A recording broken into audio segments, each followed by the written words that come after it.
Now, I know coincidence takes a lot of planning, Malcolm, and I'm sure the fact that he talked to Putin 2 days ago before he came up with the idea of a military crackdown, complete coincidence? Coinky dink. Yeah. Well, well, what do we say? Nance's law. It takes a lot of planning. And it took a lot of planning to get that phone call together for Putin, who when this all comes out next year, and I was going to tweet about that this morning, the accountability project that must be held when this is all said and done, every one of those phone call transcripts needs to be released. And I think that things are going to go very south for everyone that facilitated this. Putin probably said, "You need to be strong, Donald. Can't be seen as weak." And Trump is probably sitting there salivating over every word of it. And we'll find out that he probably said that before every major crisis the United States has. Donald Trump, uh, as I wrote in the end of my book, Plot to Betray America, Donald Trump makes Benedict Arnold look good because Benedict Arnold at least served the country before he became a traitor. Yeah. So it will be seen. Malcolm, I did a whole story yesterday, which I'm sure, Julia Davis, of course, reported. Fantastic Russia reporter. But I, this becomes the biggest, dumbest, most obvious movie plot. I say this every morning, but all over Russian television. They're saying this is good for Trump, and we hope this goes on a long time, and this unrest is going to help Trump in the election. And they're obviously actively fomenting some of these protesters and these groups and fomenting racial division, which has been in all of your books that they did in 2016, that they're doing now, that they're actively saying this helps Trump. This is great. I mean, these are the same people that call the Russia thing a conspiracy theory and a hoax. Vladimir Putin in Helsinki actually said, "Yes, we assisted. Yes, we are happy that Donald Trump became president." And in their magic little world, it all gets erased from their mind, and nothing that we could show them video of which would convert a Trump voter into believing any of this. So I don't. I say that, next year when there's a new administration and we out all of the enablers and people who stepped right up to the treason line, I say that all their own words and emails should speak for them. And Malcolm, they keep thinking all this chaos is going to cover. The Flynn transcripts prove exactly what everyone has said. You and all your books, our intelligence agencies, the Mueller report. He sold out his country. Yeah, absolutely, and that's why I've had to rewrite "Plot to Plot to Betray America," because I just thought that it went up to Barr creating what I wrote was the greatest scandal in American history was covered up to become the greatest scandal in American history. That's now the least of the greatest scandal in American history, that Bill Barr covered up the Trump Russia scandal. Now we have Trump will kill, by the time my book goes to print, it'll easily be 200,000 Americans with millions infected, at least 3 million infected. And he doesn't care. He would rather have a race war to distract from that. I can't even tell, like, as I said yesterday, Malcolm, what's distracting from what anymore. The FBI's top lawyer, Dana Boynton, resigning, and then renewed pressure from Trump and Republican allies for them to remove any remaining officials associated with the Russia investigation. The inspector general, of course, found no wrongdoing by him No. but they're going through this purge while we're looking the other way. This one from 2 days ago, Trump aide told investigators Paul Manafort began spreading UK conspiracy theories as soon as the DNC server was hacked. Again, Yep. it's all one story. Paul Manafort was an agent of Moscow. He was paid by pro-Moscow Ukrainian politicians, all of whom defected to Moscow, by the way, after they were toppled by a people power revolution, which, believe me, by the way, here's something that I am pretty sure Vladimir Putin said to Donald Trump the other day, because he warned Trump once before in a speech that don't let the United States have a Maidan moment. That was the people power uprising in the Ukraine that pushed out the pro-Moscow government. I am certain Vladimir Putin is mortally terrified of these protests that we have right now becoming the defining moment to get rid of Donald Trump. Granted, Trump won't leave until there's an election, and he might not leave after the election. But we're an inflection point where what is going on between the United States, Russia has been stoking these racial tensions forever. And I love the way that the Trump apologists all come out and say, oh, it's Russia, Russia, Russia. Next year, when there's a new administration, people will probably have to go on trial, not just for theft and corruption, but there's going to be real evidence of, like Glenn Kirshner says in his what do you call it, Trump Accountability Project, or that we are going to actually have to use trials for people who broke laws working with foreign agencies and intelligence services knowingly working with them. Yeah. So everything I've written for the last 3 years, it all came true. I predicted that everything that Flynn said in 2 books ago, and it required it to be open. But these people, Trump supporters, they don't care whether you show them videos of Trump. They won't believe it. But Malcolm, even you, do you imagine we'd be where we are this morning? Negative. Calling out the military on this one. When you speak of elections, Malcolm, that's the biggest fear from people that I hear. Are we going to have a free and fair election between Russia, although D.C.'s under curfew due to the protests, the mayor and the Board of Elections had made clear anyone waiting to vote yesterday were exempt from the curfew. But according to reports, some police in the district were telling people waiting in line to disperse and go home.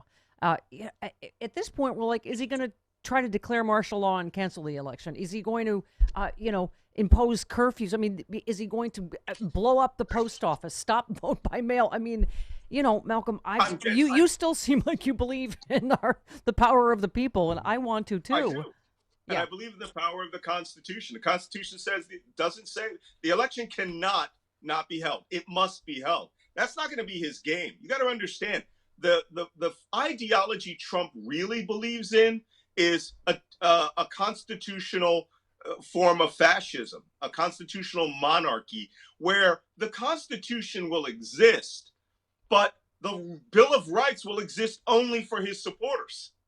Yeah. And the rest of us, he will suppress the vote. I think that if he sees in his interest to destroy the United States Post Office, he will. I really think that that's in his game. He believes that thing the conservatives have done where they have to fund to 700% their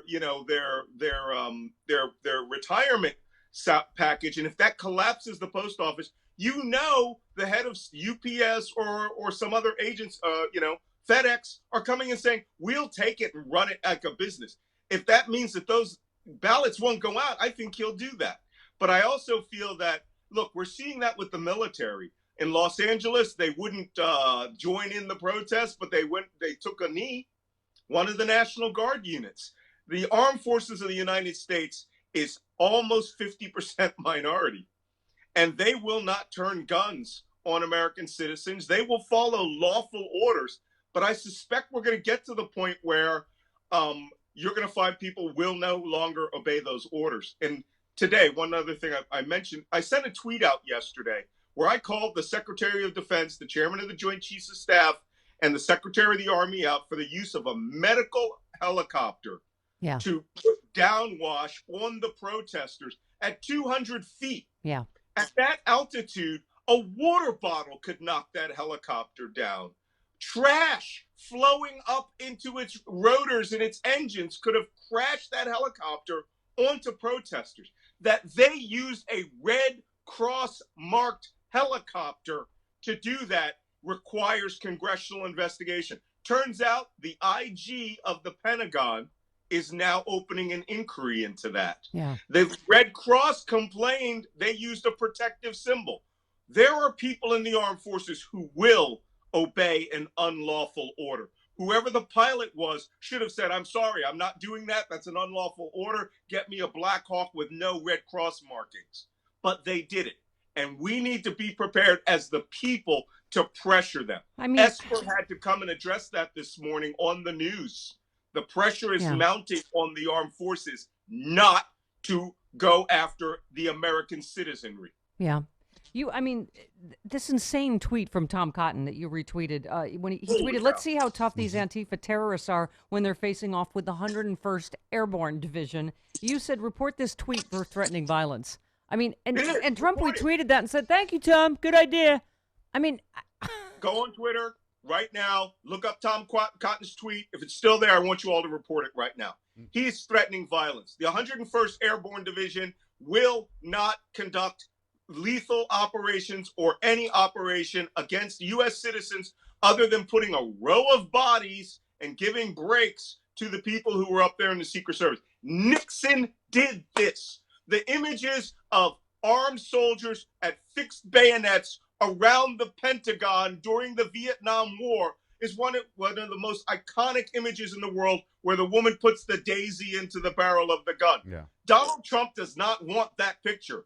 As much as Ivanka and Hope Hicks put them out in front of the church, we found out today from reporting in the New York Times, they came up with that whole Eva Braun, Annie Riefenstahl type scenario where they told Trump to go out and project strength and hold a Bible.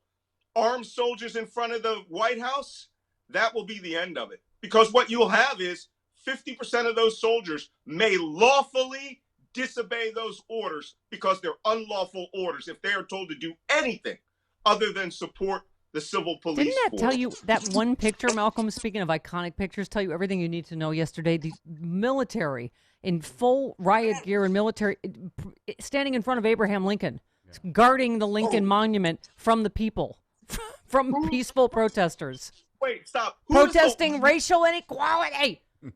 Who is the moron that thought the Lincoln Memorial needed that? Yeah. The protesters weren't down there. They weren't on Independence Avenue. They were up on 8th Street.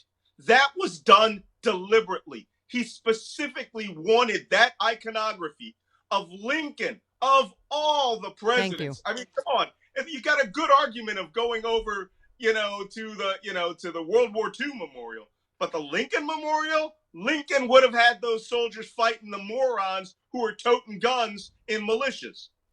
Malcolm, we'll see who the Patriots are. You retweeted, Chris Wolf said the alarm signal was just retweeted by former director of the CIA and NSA, General Hayden, a photo of an upside-down American flag. And you said, whoa, General Hayden just issued a national Mayday call, #Patriots Unite. That's where we are. I know General Hayden. I love General Hayden. Granted, he was involved in some programs that he now regrets. He's a peer on the Spy Museum with me. A wonderful man who's recovering from his stroke. He has had enough of this. You know who else has had enough? One of your favorites, Senator Tammy Duckworth, who said yesterday, the military is not going to back up this draft-dodging coward. And that's what I quoted you yesterday, because you said of all the other ways he's a coward, you said he's a physical coward, right? You've said that many times. Yeah. Draft dodged 5 times, would not go to Vietnam. Now he's playing tin soldiers. Yeah. And he's creating images. The Nixon White House and all the president's men was not an owner's manual on how to commit conspiracy and look like the worst president of the United States. He's going page by page on this. Let me tell you something. I'm sorry to say it, but real quick, I love Kamala Harris, but if Tammy Duckworth were to be chosen as vice president candidate, I don't know. Veteran, disabled, and I've been cheating on all of them with Val Demings. I don't know. I'm very torn. The police chief, but Tammy Duckworth's a combat. Yeah. By the way, you have been poking him with a sharp stick on Twitter, which I love. Bunker Boy, get out of the people's house. You said Bunker Boy is a coward. Accurate historical note. Even Hitler emerged from his bunker to see the Nazi regime burn around him. Yeah. How about that, Bunker Boy? Bunker Boy. Yeah. Use your hashtags, people. I want to see more. I want Bunker Boy back to #1 again. Yeah. Well, that was what, of course, why all this happened. Because of the reporting on him hiding in the bunker. He had to do his little fake, soldier show. That to me was, speaking of pictures, was iconic picture of cowardice. Him needing all of it. You know who didn't need a full military escort to walk around D.C.? Barack Obama. Joe Biden came down to the front gate and hung out with people. Yeah. Without 10,000 soldiers lining the way. Took a knee in a mask. Took a knee. That's leadership, right? Yeah, well, that's the nature of Bunker Boy. He's a physical coward, and his daughter had to tell him to get out of the basement. Yeah, he's trying to walk back the Bunker Boy thing this morning, though. With an interview with Brian Kilmeade this morning, he said, "I only went down there to inspect it because Obama left it in such bad Such shape." an idiot. To inspect its long-term stocks of food. Yeah. For several days. I just went down there for a quick diaper change. I didn't stay. Love you, Malcolm. Stay safe. Love y'all. See you next week, honey. Okay.